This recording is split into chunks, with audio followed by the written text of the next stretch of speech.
அஸ்ஸலாமு அலைக்கும் வரஹ்மத்துல்லாஹி வபரகாத்துஹு. அளவற்ற அருளாளரும் நிகரற்ற அன்புடையமாகிய அல்லாஹ்வின் பெயரால். கண்ணியத்துக்குரிய அல்லாஹ்வின் நல்லடியார்களே, அல்லாஹ்வின் மகத்தான கிருபையினால் புனிதமிக்க ரமலான் மாதத்தை நாம் அடைந்து அதில் இறுதி பத்தில் நாம் இருந்து கொண்டிருக்கிறோம். இந்த இறுதி பத்தில் அல்லாஹ்விடத்தில் நாம் அதிகமாக பாவ மன்னிப்பு கேட்பதற்குண்டான ஒரு துவாவை நமக்கு அல்லாஹ்வின் தூதர் முஹம்மது ஸல்லல்லாஹு அலைஹி வஸல்லம் அவர்கள் நமக்கு கற்றுத் தந்திருக்கிறார்கள்.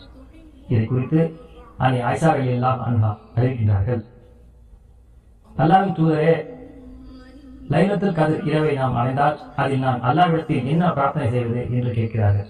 அதற்கு அல்லாஹ்வின் தூதர் சொல்றாங்க, அல்லாஹும்ம இன்னக அஃபுவுன் துஹிப்புல் அஃப்வ ஃபஅஃபு அன்னி என்று கூறுகிறார்கள். இதனுடைய பொருள், இறைவா, நீ மன்னிக்கக்கூடியவன், மன்னிப்பை விரும்பக்கூடியவன், எனவே எங்களை மன்னிப்பாயாக என்று பொருள். கண்ணியத்துக்குரிய சகோதர சகோதரிகளே, போன வருடம் நம்மளோட இருந்த உறவினர்கள் சிலர், நண்பர்கள் சிலர் இந்த வருடம் இல்லை, மரணித்திருக்கிறார்கள்.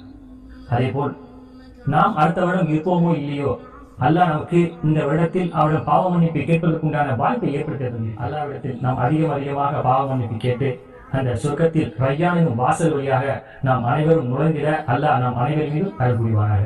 அஸ்ஸலாமு அலைக்கும் வரஹ்மத்துல்லாஹி வபரகாத்துஹு. اللهم إنك عفو تحب العفو فاعف عني.